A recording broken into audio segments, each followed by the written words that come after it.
En nuestra vida diaria vivimos una mezcla de emociones como si fueran un cóctel y actuamos conforme a lo que sentimos. Trataré de hacer un pequeño análisis de cómo nuestras emociones afectan o determinan nuestra conducta en base a la película de Intensamente. Como vemos en primer plano, la película explica sobre las 5 emociones básicas que ya sabemos que es alegría, tristeza, ira, temor y desagrado. Cada una de ellas cumple una función con Riley y de hecho también ayudan como a definir su personalidad. Entonces, para empezar a explicar cada una de estas emociones, vemos que la primera emoción que asoma en la película es alegría. Y esta es determinada por un recuerdo. El primer recuerdo que tiene Riley es cuando ella nace y ve por primera vez a sus papás. En la película vemos que se le llama como el primer pensamiento central. Y a partir de este recuerdo se van creando otras emociones más que al mismo tiempo ayudan a crear su personalidad. Pero más adelante explicaré sobre esto. Ahora, también un dato importante es cómo la película ve a las emociones con colores, las define a cada una con un color y esto ayuda para un mejor simbolismo. Vamos a empezar con las primeras emociones. Yo las puse las voy a explicar en este orden porque siento que es en base a cómo yo las he vivido y qué emociones están un poquito más presentes y que han definido en cierta forma mi personalidad, como lo que sucede en Riley, ¿no? Que vemos que alegría prácticamente ella es la que lleva el control y regula las demás emociones. Y hasta de hecho el padre en una de las escenas le dice que ella es muy feliz, o sea, ella es una chica muy feliz, muy optimista. Entonces de ahí estamos viendo cómo una emoción primordial o que una emoción que resalta ante las demás está definiendo su personalidad. Y ahora, esta emoción en mi caso que define mi personalidad en cierta parte es el miedo. Voy a empezar explicando a partir de ahí. ¿Por qué? Muchos consideran que el miedo es como algo malo. ¿En qué sentido? En que nos puede inhibir, el que nos puede limitar, pero depende en cómo tú lo canalizas. En mi caso, el miedo es más para supervivencia, para precavir situaciones. Ajá.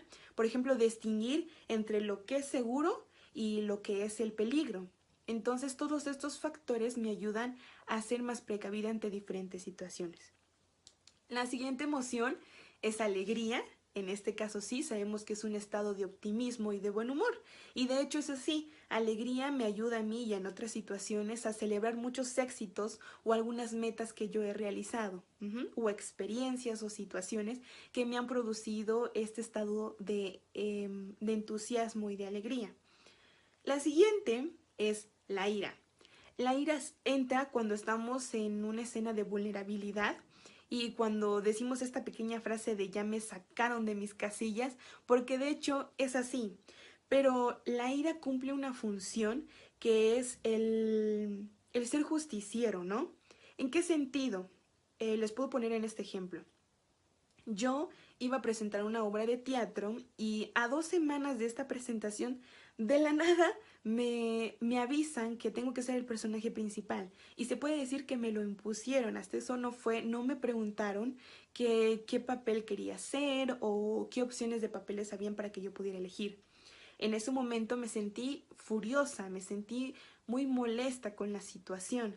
Entonces vemos que como el enojo en mí fue una cuestión de defender mi derecho a poder elegir o tener una opinión respecto al papel que debía de interpretar. Uh-huh. Otra es la tristeza. Más que nada la tristeza, ahí vemos en la película como que intentan hasta alejarla, ¿no? Y de hecho toda la película en cierta parte se centra en eso, en que la tristeza solo hace recuerdos malos.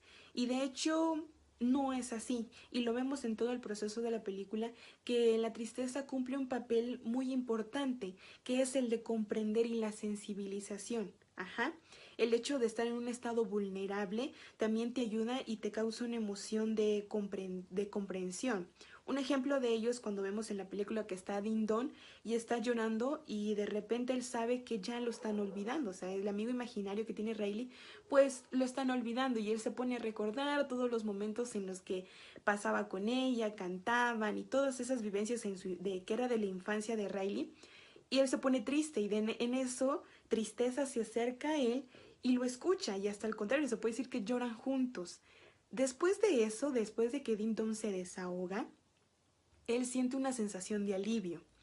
Entonces ahí vemos que tristeza cumplió un papel de sensibilización, o sea, de comprender al otro, de sentirse sensible ante la situación que él estaba pasando. Otra que vemos ahí es el asco, la última emoción que vemos, asco. Y asco cumple como esta pequeña amiga que te dice lo que está de moda y lo que no, porque de hecho eso es lo que hace. Asco nos ayuda a nosotros a identificar lo que es agradable y lo que es desagradable. Por ejemplo, como de, vaya, ese chico es muy atractivo, o así como de, no, él no es atractivo. O esa comida sí se ve deliciosa, quiero comerla.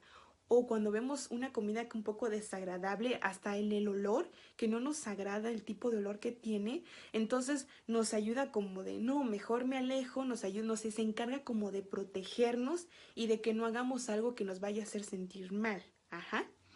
Entonces, eso es lo de la que algunas de las funciones que tiene cada una en Riley, o sea, la función que cumple en Riley y cómo ésta va definiendo su personalidad. Siento que,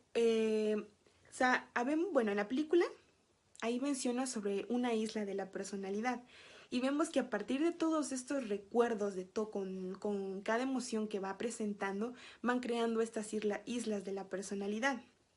Entonces, nos damos cuenta que una emoción o un recuerdo, o sea, una conducta como tal, nos ayudó a definir una parte de nuestra personalidad.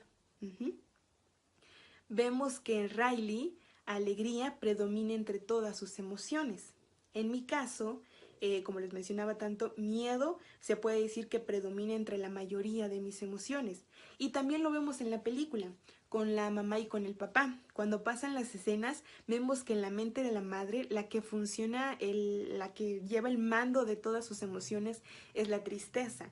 Y yo la quiero interpretar que es como el rol que ella debe de tener de preocupación, ¿no? El interés y la cercanía que debe de tener con su hija, ¿no? El hecho de ser un poco más sensible ante diferentes situaciones que va a presentar Riley. Y en cambio, caso contrario, lo que pasa con el papá, que en la mente del padre el que predomina es la ira. Y siento que puedo interpretarlo como que es el hombre de la acción, el que actúa, el que debe de tener como esta palabra firme, como un carácter más temperamental, más fuerte, ¿no? Entonces vamos viendo que una emoción, aunque son 5 emociones básicas o hay diferentes emociones, hay una que predomina más en nuestra personalidad, hay una que es la que va regulando a las otras. Entonces, esto va también influyendo en nuestra conducta. Bueno, otro factor que puedo considerar que influye en nuestra conducta sería que la formación de creencias. De hecho, pasa un poco desapercibida en la película, pero es de recalcar que ahí habla sobre cuando está Riley y Tristeza van en el tren y de repente Tristeza se tropieza con los hechos y opiniones. Y en eso ella, en el intento de querer separarlos o poner los hechos y las opiniones en diferentes, como clasificarlos, ella dice, esto me parece, pues, ¿qué hago? Los dos me parecen muy iguales. Y Tristeza le contesta, tranquila, eso pasa muy seguido. Entonces nos damos cuenta que las creencias, o estos hechos o estas opiniones de los demás pueden ser potenciadores o limitantes. Ajá. ¿En qué sentido? Nos pueden crear hechos como que las volvemos como verdades universales, o sea, la opinión de alguien la volvemos como algo universal y que es cierto. Un ejemplo de ello sería, por ejemplo, cuando dicen que el llorar, o sea, si un hombre llora, es malo. O el sonreír, o sea, si sonríes todo el tiempo es que quieres decir que estás alegre, cuando en realidad eso no es así. Ajá. no es una verdad absoluta, porque al contrario, vemos que con el ejemplo anterior que mencioné, el llorar alivia, el llorar limpia, ajá. Entonces, no hay que tomar estas creencias o estas opiniones como algo ya verídico, o sea, como una verdad universal, como es algo hecho, ajá. Y entonces debemos de saber distinguirlas, porque si no, a partir de estas creencias, nuestras emociones juegan un papel importante, porque así como esta creencia de que llorar es malo, entonces mi tristeza, el hecho de que yo esté triste también es malo. Ujú. Y entonces mi conducta va a ser como en base a esto. Y mientras cuando me presente una situación que me va a producir esta emoción, voy a intentar alejarme y no voy a aceptarla y voy a intentar reprimir esta emoción. Entonces nos damos cuenta que también es importante los hechos y las opiniones de los demás. Ujú.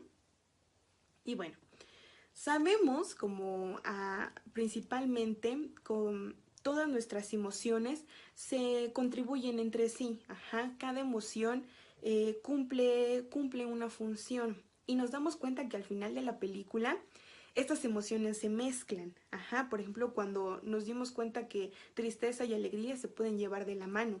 O, por ejemplo, puedo estar, no sé, puedo estar alegre al mismo tiempo, pero con angustia, ¿no? Con temor, sí estoy emocionada porque, no sé, voy a ir a un viaje, voy a viajar no sé, al extranjero y entonces me siento muy alegre, pero al mismo tiempo me siento preocupada, me siento nerviosa, me siento con miedo de que, bueno, voy a viajar, es otro lugar, es algo desconocido. Entonces vemos que también nuestras emociones se mezclan y es importante. Creo que un interrogante que nos debemos de hacer a modo de conclusión es qué tan conscientes somos de lo que sentimos y de qué manera reconocemos nuestras emociones y más que nada en qué parte de nuestro cuerpo la percibimos. Ujú.